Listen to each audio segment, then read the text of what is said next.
নাকি?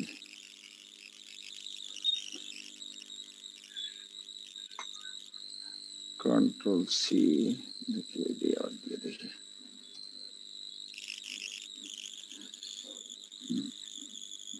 দেখা যাক কি হলো। আচ্ছা এখন আরে এই বারবার আটকে যাচ্ছে, বুঝতেছি না কিছু। আচ্ছা এই যে এখানে এসে বসে আছে। আচ্ছা এখন আমরা হুইট নিয়ে যদি কথা বলি তাহলে হুইট একটা ইম্পর্টেন্ট ক্রপ, এতে কোনো সন্দেহ নেই। আচ্ছা আর এর ইকো মানে যে নিউট্রিটিভ ভ্যালু এখানে দেখো, নিউট্রিশন অনেক ভালো নিউট্রিশন আছে। সুতরাং এটা তোমরা জাস্ট ইয়ের থেকে এটা পড়িয়ে নিলে বেশি লাগবে না। আচ্ছা এখন আমরা যে জায়গাটায় গুরুত্ব দিতে চাই,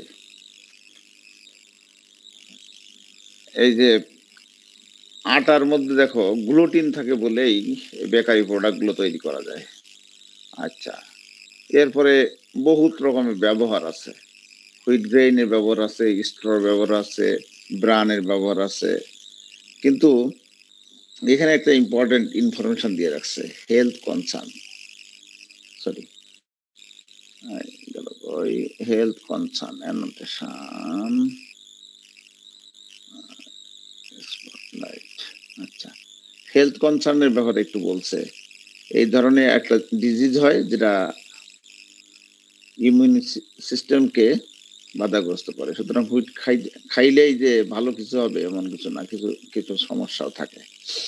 আচ্ছা আমরা এটা দেখলাম যে এর বিভিন্ন রকমের ব্যবহার আছে ইত্যাদি, আমরা এটা নিয়ে কথা বলতেছি না বেশি। এরপরে অরিজিন কোথায়, ওয়েস্টার্ন এশিয়া।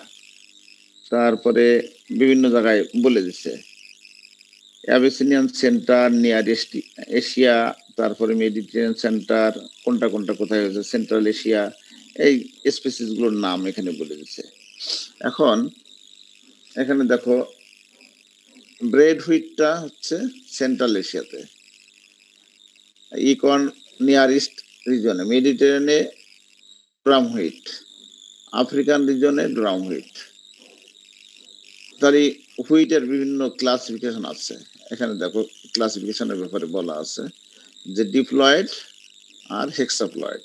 এটা একটু এখানে দেখো হুইট তারিখ তিন রকমের based on commercial use, common wheat, durum wheat আর এমআর হুইট।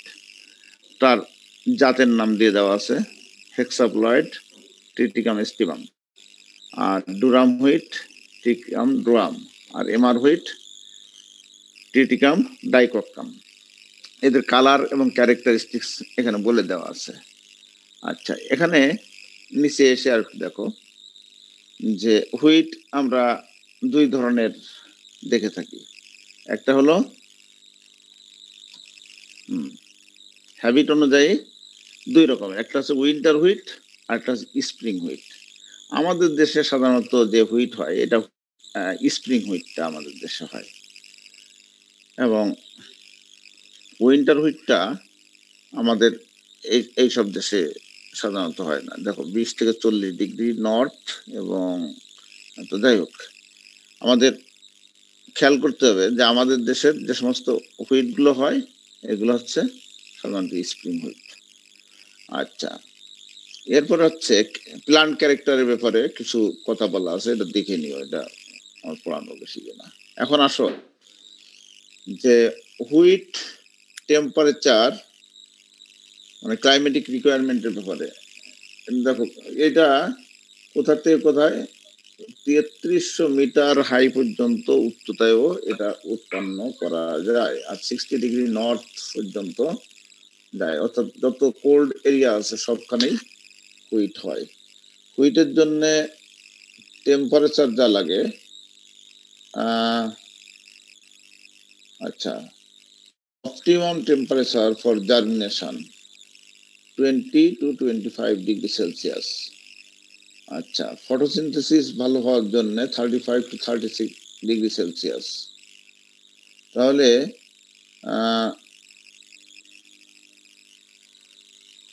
যদি cloudy weather with high humidity এবং লো টেম্পারেচার থাকে, that will effect that will influence the rust attack. আচ্ছা, prevalence of warm temperature during early growth of wheat may retard shading. এটা একটি দারুণ problem. আমরা এই প্রবলেমটা নিয়ে একটু আলাপ করবো একটুর মধ্যেই।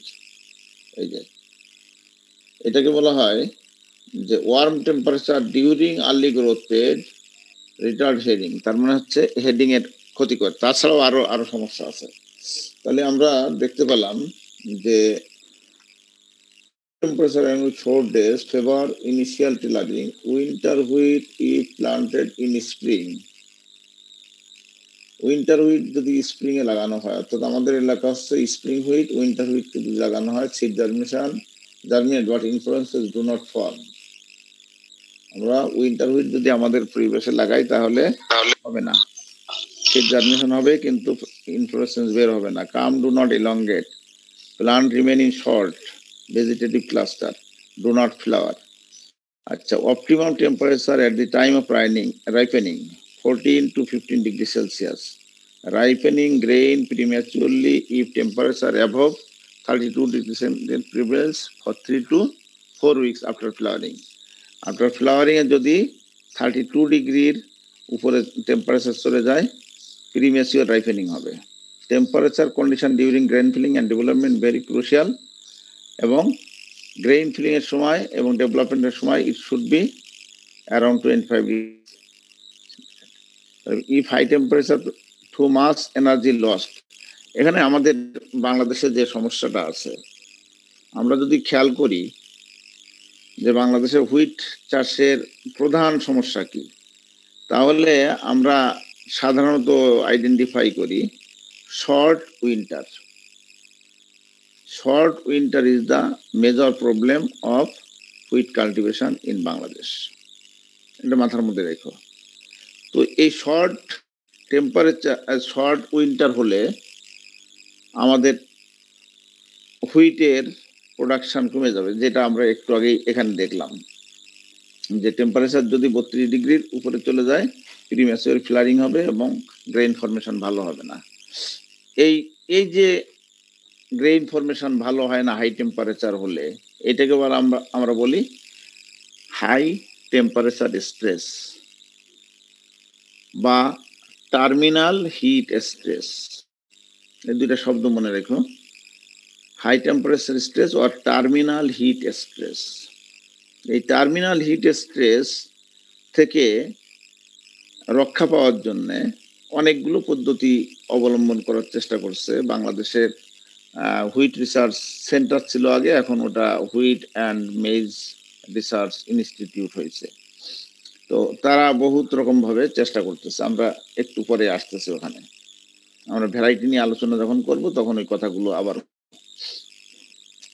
তাহলে অপটিমাম সোয়িং টাইমে লাগাইতে হবে যাতে করে আমার টার্মিনাল হিট স্ট্রেস না হয়। এইটার বিষয়ে আমরা বিস্তারিত আলোচনা করবো আর একটুর মধ্যেই।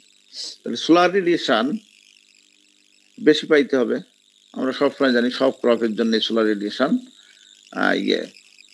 Shading during floret development result flower floret and flower kernel per spikelet area with warm and damp climate are not suitable for growing wheat. এই ইনফরমেশনটা একটু important. Area with warm and damp climate are not suitable for growing wheat. এই জন্যেই সাধারণত উপকূলবর্তী এলাকায় গম ভালো হয় না, এই যে ড্যাম ক্লাইমেট থাকার কারণে। আমাদের দেশের উপকূলবর্তী এলাকাতে গম ভালো হয় না, শুধু এটা। আচ্ছা, আমাদের হুইট কি long day plant, wheat is a long day plant. আচ্ছা, ট্রেডিশনাল ভ্যারাইটি যেগুলো ছিল তারা ফটো পিরিয়ড সেন্সিটিভ ছিল, কিন্তু মডার্ন ভ্যারাইটিগুলো সব ফটো পিরিয়ড ইনসেন্সিটিভ। আচ্ছা, রেইনফল বলছে 250 to 1750 মিলিমিটার প্রিসিপিটেশন দরকার। Optimum moisture 625 to 825 millimetre. আচ্ছা, high yielding during vegetative period requires 400 to 900 millimeter and transpiration coefficient আচ্ছা দরকার নাই rain just after sowing hamper germination and encourage seedling blight তার মানে rain যদি হয়ে যায় যে লাগানোর পরপরই তাহলে কিন্তু সিডলিং ব্লাইট হয়ে গাছ মারা যাবে আচ্ছা এখানে আর কি বলছে rain during late vegetative stage growth cause lodging excessive moisture favour some foliar diseases and late rains interrupt or delay harvesting. Moisture deficiency at the time of heading stage results in shriveled grain, মানে বাঁকা, অপুষ্ট, and low yield. In absence of adequate early fall rain before planting, winter wheat may be আচ্ছা এর দরকার নেই আচ্ছা moisture stress during tillering reduces number of tiller, reduces yield. Moisture stress during development of floret part reduces the number of spikelet per spike or number of floret per spikelet depending on when the stress occur. Stress during flowering can cause pollen sterility. Moisture stress after pollination during caryopsis development cause plant to develop pinched or shriveled kernel which result. Acha. High temperature, wind and low relativity increases plant water need. আমরা এতক্ষণ যে কথাগুলো এখানে দেখলাম যে moisture stretch যদি tillering এর সময় হয় তাহলে টিলার নাম্বার কমে যাবে আর moisture stress develop floret development অর্থাৎ প্রোডাক্টিভ ফেজে হয় তাহলে এটা ফ্লোরেট নাম্বার কমে যাবে স্পাইকলেট নাম্বার কমে যাবে আচ্ছা সয়েলের ব্যাপারে আচ্ছা কি গেল কই নিচে আছে সয়েলের ব্যাপারে সয়েলে দেখো ডাইভার্স সয়েল কন্ডিশনে হতে পারে ideal clay loam texture, good structure, neutral pH and moderate water holding capacity. This soil is ideal, but we can grow wheat in any type of soil. Heavy soil with good drainage and structure are suitable for wheat cultivation under dry condition. Heavy soil with poor structure and poor drainage are not suitable as wheat is sensitive to water logging. মনে রাখতে হবে একমাত্র rice বাদ দিয়ে রাইসটাও early স্টেজে সে water logging tolerate করতে পারে না সুতরাং অধিকাংশ ক্রপই ওয়াটার লগিং টলারেট সহ্য করতে পারে না ড্রাই ল্যান্ড ক্রপ যত আছে সবই ওয়াটার লগিং টলারেট করতে পারে না can successfully grown in lighter soil provided there water and nutrient facilities are improved Durum wheat more suitable for cultivation in heavy and black soil when grown in light soil tend to express yellow berry problem resulting in poor quality grain. Triticum stivum grown in all type of soil pH 7.5 আচ্ছা এখানে তাহলে আমরা সয়েলের রিকোয়ারমেন্টটা একটু দেখলাম আসলে মূল বক্তব্য হচ্ছে সয়েলটা লাইট সয়েল এবং মানে ড্রেনেজ ক্যাপাসিটি ভালো থাকতে হবে এই হলো মূল বক্তব্য এখন আমরা এই জিনিসটা একটু দেখি growth stages of wheat germination and seedling stages from seed germination to emergence 1 to 4 leaf differentiation crop establishment takes 5 to 7 days এই স্টেজে কি কি ঘটে ইম্বাইশন লিফ আর এই স্টেজের শেষের দিকে সিডলিং স্টেজের 9 অর মোর লিফ আনফোল্ডেড আচ্ছা টিলারিং স্টেজ এই টিলারিং স্টেজের মধ্যে সব থেকে ইম্পর্টেন্ট স্টেজ অর্থাৎ হুইটের সব থেকে ইম্পর্টেন্ট স্টেজ হচ্ছে crown root initiation stage at 21 to 25 days after sowing. Tillaring takes about 40 to 45 days.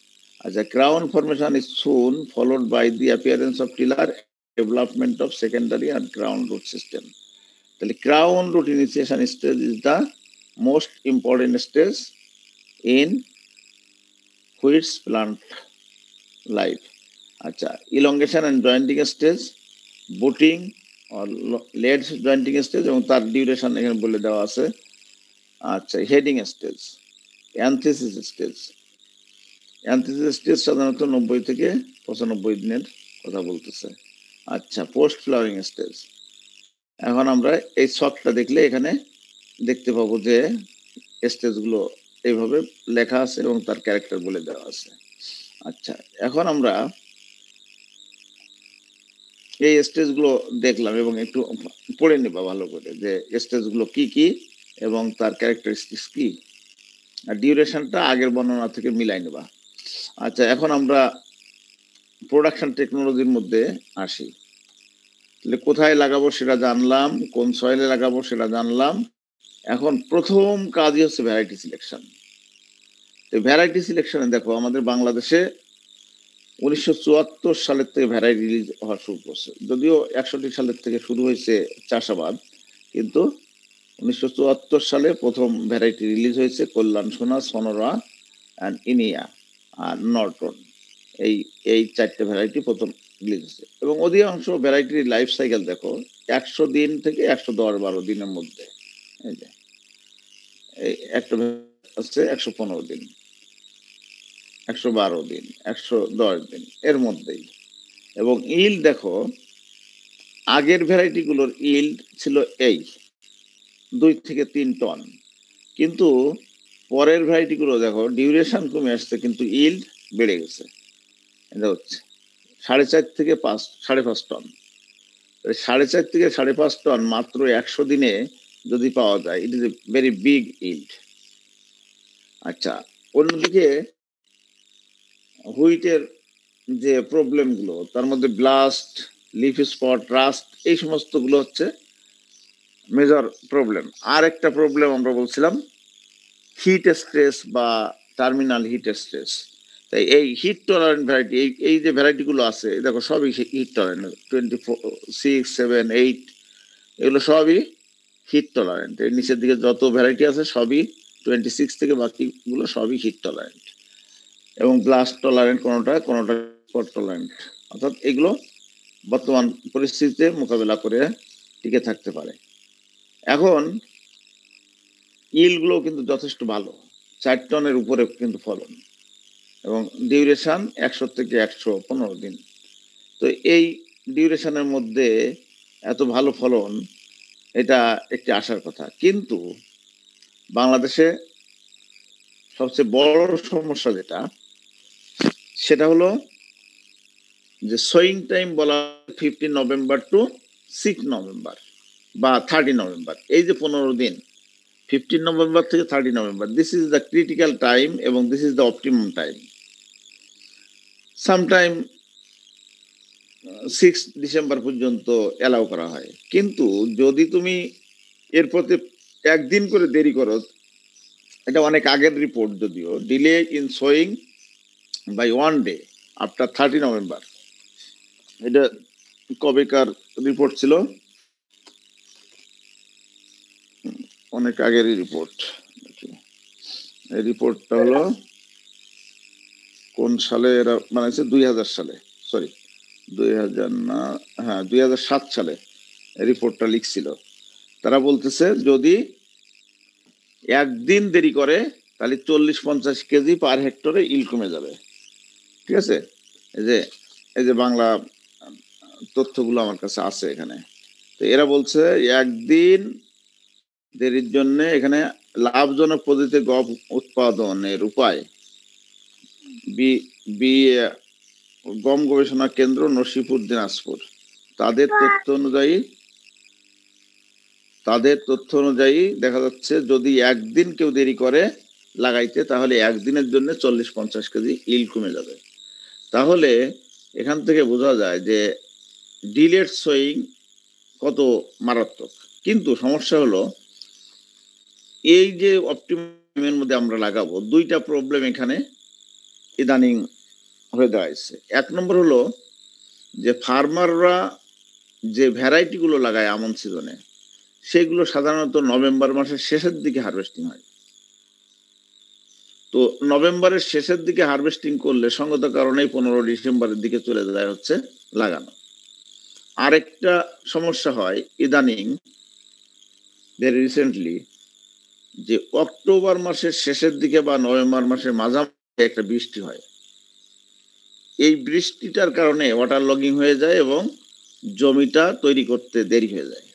যে এই দুইটা কারণের জন্যে বিশেষ করে লেট হারভেস্টিং অফ আমন delays the sewing of wheat and the that has created the heat stress in the plant during the flowering period. তখন temperature ওই যে আমরা বললাম 22-25 ডিগ্রির উপরে চলে যায়। তো 25 ডিগ্রির উপরে চলে যাওয়া মানে বা 30 না, ওখানে আমরা এক্স্যাক্টলি 32 ডিগ্রি দেখে আসছি।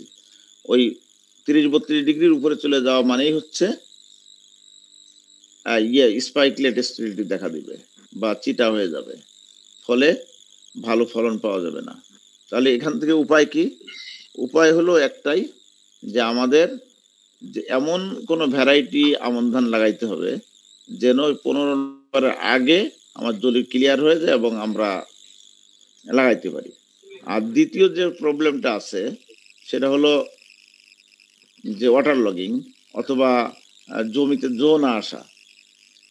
ওই সাধারণত অক্টোবরের শেষের দিকে বা নভেম্বরের মাঝামাঝি যে একটা বৃষ্টি হয়, এই বৃষ্টির থেকে রক্ষা পাওয়ার জন্য আমাদের অন্য কোনো পদ্ধতি অবলম্বন করতে হবে। একটা হচ্ছে জমি ক্লিয়ার করা, আর দ্বিতীয় হচ্ছে এমন কোনো পদ্ধতি বের করা করে 15 নভেম্বর থেকে 30 নভেম্বরের মধ্যে লাগাইতে পারি। আচ্ছা, এখন আমরা ইতিমধ্যে যে শখ দেখে আসছি, শখ থেকে যে সমস্ত ভ্যারাইটি গুলো হিট টলারেন্ট, এগুলো একটু লেট সোয়িং করলেও যথেষ্ট ভালো ইল পাওয়া যায়। এখন আমাদের সেকেন্ড যে কাজটা, যখন আমরা জমি তৈরি করব, ল্যান্ড প্রিপারেশন 5-6টা প্লাবিং দিয়ে। এখন ল্যান্ড প্রিপারেশন গতদিন আমরা বলছিলাম কনজারভেশন এগ্রিকালচার। কনজারভেশন এগ্রিকালচার আমরা কি করি, যে শুধুমাত্র টিলেজটা দিই যেখানে আমরা বীজ ফেলবো সেখানে। এই যে পদ্ধতি, একে বলা হয় স্ট্রিপ টিলেজ। আমাদের ইউনিভার্সিটিতে বা বাংলাদেশ বিভিন্ন জায়গায় ওই রিসার্চ করে দেখা গেছে যে স্ট্রিপ টিলেজ যে গম, এই গমের ফলন বা গ্রোথ, এমনি যেটা ফুল টিলেজ দিয়ে এই যে 5-6টা প্লাউইং দেওয়ার কথা বলা হয়, এই 5-6টা প্লাউইং এর থেকে অনেক বেশি ভালো ফলন হয় স্ট্রিপ টিলেজে। অর্থাৎ একবার করব, কিন্তু এই স্ট্রিপ টিলেজ দিতে গেলে যে মেশিনটা লাগবে এটার নাম হচ্ছে পিটিওএস। নাম শুনছো? পিটিওএস, পিটিওএস নাম শুনছো? হ্যালো, না স্যার। পিটিওএস, পিতে পাওয়ার, তে টিলার, পাওয়ার টিলার, ওতে অপারেটেড, এসতে সিডার। তাহলে পাওয়ার টিলার অপারেটেড সিডার। আচ্ছা, তোমরা থার্ড ইয়ারে পড়ো, তোমরা ফার্স্ট ইয়ারে আমাদের অ্যাগ্রোনমিতে যন্ত্রপাতি দেখায় নাই? যন্ত্রপাতি তো দেখানোর কথা। পিটিওএস নামে কোনো জিনিস দেখায়নি স্যার। আচ্ছা, দেখায় নাই, কিন্তু আমাদের ফার্মে আছে। আরেকটা ভিএমপি, এ নাম তো ভিএমপি। এই দুটো শব্দ লিখে রেখো, কিন্তু আমি যা বলি একটু লিখে রাখার চেষ্টা করো। পিটিওএস, আরেকটা হলো ভিএমপি। ভিএমপির ফুল মিনিং মনে হয় জানো না, versatile multicrop planter. Versatile multicrop planter. এইগুলো দিয়ে স্ট্রিপ টিলেজের কাজ করা যায়, এবং এটা বাস্তবেও দেখা গেছে যে আমাদের, যে তোমরা যদি সয়েল সায়েন্স ক্লাস করে থাকো, সয়েল সায়েন্সের মাঠে এই মুহূর্তে 2টা এক্সপেরিমেন্ট আছে যেখানে স্ট্রিপ টিলেজ এবং কনভেনশনাল টিলেজে রয়েছে। যে কেউ যে দেখবে যে স্ট্রিপ টিলেজের গাছের চেহারা এবং তার ফলন বেশি দেন দি কনভেনশনাল টিলেজ। সুতরাং এগুলো প্রমাণ করে যে স্ট্রিপ টিলেজ আর একটা লাভ কি, স্ট্রিপ টিলেজে একবার ওয়ান পাস, আর আমরা যে নর্মালি পাওয়ার টিলার দিয়ে জমি চাষ করি মিনিমাম 3টা বা 2টা টিলেজ দেওয়া লাগে, ফলে এখানে এনার্জি সেভিংটা অনেক বেশি পিটিওএস বা ভিএমপি ব্যবহার করলে। আর ইল্ডের দিক দিয়ে অবশ্যই ইল বেশি হবে এই যে স্ট্রিপ টিলেজে। আচ্ছা, রেইজ বেড একটা পদ্ধতি আছে। রেইজ বেড বেড প্লান্টার বলে। বেড প্লান্টার বলে এক ধরনের যন্ত্র আছে। তোমরা যে শব্দগুলো শিখতেছো, জাস্ট তোমরা ইউটিউবে সার্চ দিলে এই সমস্ত যন্ত্রগুলো কিন্তু দেখতে পাবে, এবং তার কিভাবে গম করতেছে বা অন্য ফসল করতেছে এগুলো কিন্তু ইউটিউবে তোমাদের দেখার সুযোগ আছে। ভিএমপি অথবা পিটিওএস ব্যবহার করে অথবা বেড প্লান্টার ব্যবহার করে এই গম চাষ করে অনেক বেশি ভালো ফলন পাওয়া যায়। তাহলে ল্যান্ড প্রিপারেশন এবং সোয়িং এর জন্য দেখো বলা আছে 20 centimetre apart line, 4 to 5 centimetre depth. তো এই যে 20 সেন্টিমিটার, এর বেশিও না কমও না, কেন? এইটাতে ভালো হয়। কিন্তু বাংলাদেশে আনফরচুনেটলি আমাদের বাংলাদেশের 99% জমি এখনো ব্রডকাস্টেড। তাহলে মেকানাইজেশন অবস্থা কত খারাপ।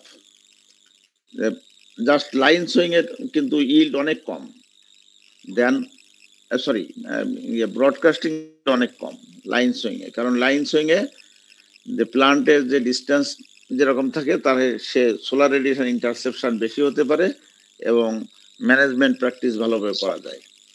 আচ্ছা, এখন আমরা বলি সিড রেট। সিড রেটের ব্যাপারটা দেখো, এখানে লেখা আছে ইরিগেটেড যদি হয় 130 কেজি আর রেইন ফেড হলে 110 কেজি। ইরিগেটেড ক্রপে এটা কিন্তু ব্রডকাস্টিং এর জন্য বলা হয়েছে, ব্রডকাস্টিং এর জন্য। আর ব্রডকাস্টিং না হলে এর অর্ধেক বা তারও কমে হয়ে যাবে। সিড রেট কম লাগে, অর্ধেকেরও কম লাগবে, 50-60 কেজি হয়ে যাবে। আচ্ছা, এখন এখানে কি কি বললাম, 130 KG per hectare under irrigated condition and 110 KG per hectare under rainfed condition. আচ্ছা, যখন তুমি জমি তৈরি করবা, জমিতে অনেক সময় বিভিন্ন রকম রোগ জীবাণু থাকতে পারে, যে কারণের জন্য বা পোকা থাকতে পারে। এই পোকার জন্য অ্যালড্রিন 5% dust in soil per of at the rate of 25 KG per hectare at the time of last plowing। এটা দিলে তোমার এই হোয়াইট অ্যান্ড এবং উইভিল এর অ্যাটাক থেকে রক্ষা করা যাবে। আচ্ছা, লিকুইডের পার্থক্যটা কেন স্যার এখানে রেইনফেড আর ইরিগেটেড? এই প্রশ্নটা সবাই করে, আমরা আমাদের টিচারদের করছি, তারা করছে। এখানে যেটা দেখা যায় যে যখন ইরিগেটেড কন্ডিশন হয় তখন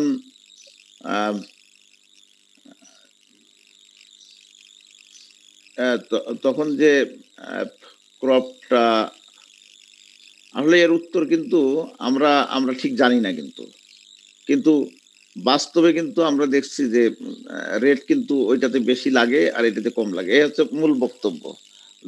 বইপত্র আছে, সব জায়গায় হাই রেটের কথা বলা আছে, কিন্তু আসলে উত্তরটা কিন্তু আমিও জানি না বা অনেকেই জানে না। ঠিক আছে, আমরা সবসময় এটা দেখে আসতেছি যে বীজের পরিমাণ সবসময় শেষ ছাড়া 30, আচ্ছা 20। আচ্ছা, কালকে তোমাদের বলবো, আমি ভুলে গেছি উত্তরটা, একবার শিখছিলাম, আবার কালকে আবার বলবো, দেখি অন্য কেউ জানে কিনা, আমি ভুলে গেছি। আচ্ছা, এখন কেন এটার উত্তরটা আমি কালকে দিয়ে দেবো। আচ্ছা, এখন সিড যখন বুনবো তার আগে সিড ট্রিটমেন্ট করে নিতে হবে।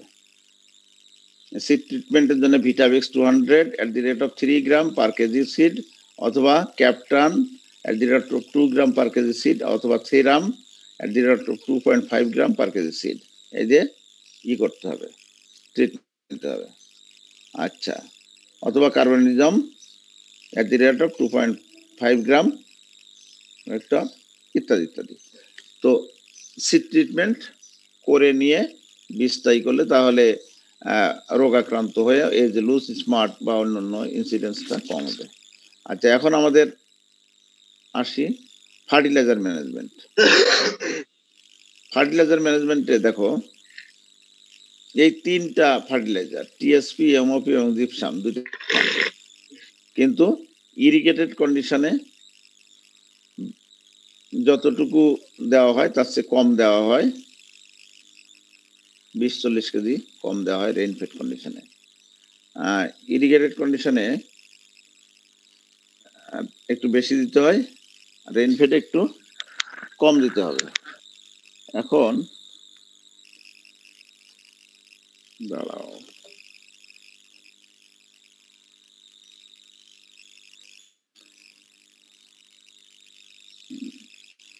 কোন সময় কত দিতে হবে? ইউরিয়া উপরি প্রয়োগ, দাও একটুখানি, 3 দিন আছে।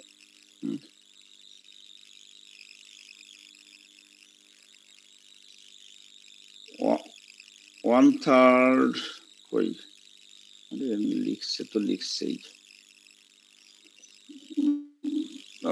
সার প্রয়োগের বিষয়টা একটুখানি ক্লিয়ার হয়ে দিয়ে দিই,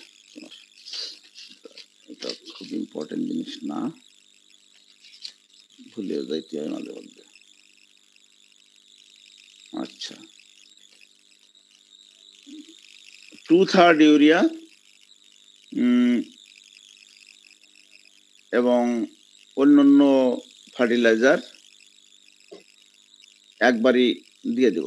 2/3 ইউরিয়া এবং অন্যান্যগুলো দিয়ে দেব একবারই, এবং যে 1/3 ইউরিয়া থাকলো সেটা প্রথম সেচের সময় দিতে হয়। আর যে ক্ষেত্রে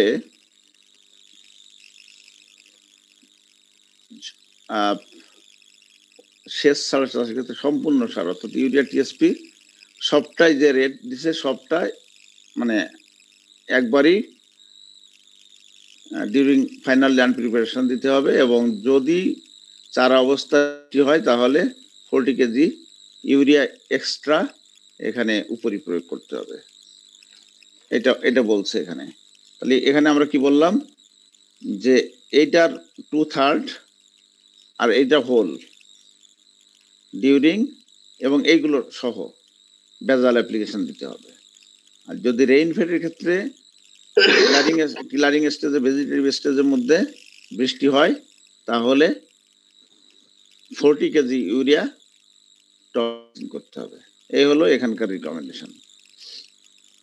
আচ্ছা, ওয়াটার ম্যানেজমেন্টের ক্ষেত্রে যে ওয়াটার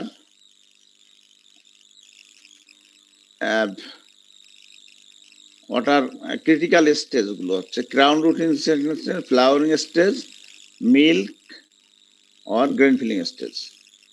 ঠিক আছে, এই তিনটা হচ্ছে এর ক্রিটিক্যাল স্টেজ। এই সময়ে ওয়াটার স্টেজ যদি হয় তাহলে এর ফলন কমে। এখন ক্রাউন রুট ইনিশিয়েশন স্টেজ একটু আগে বলছি, since crown roots are formed at around 2 cm of soil depth, irrespective of depth of seed placement, this is the level which is subject to faster drying. Under dry condition, root fail to grow and subsequently result in yield loss. A delay in giving fast irrigation at CRI results upsetting of the synchronous tiller production. Subnormal head, poor root system, poor grain yield. অর্থাৎ এখানে বলতেছে যে CRI স্টেজেই পানি দিতে হবে, যদি পানি না দেওয়া হয় তাহলে র্যাপিড ড্রাইং হয়ে যায়, ফলে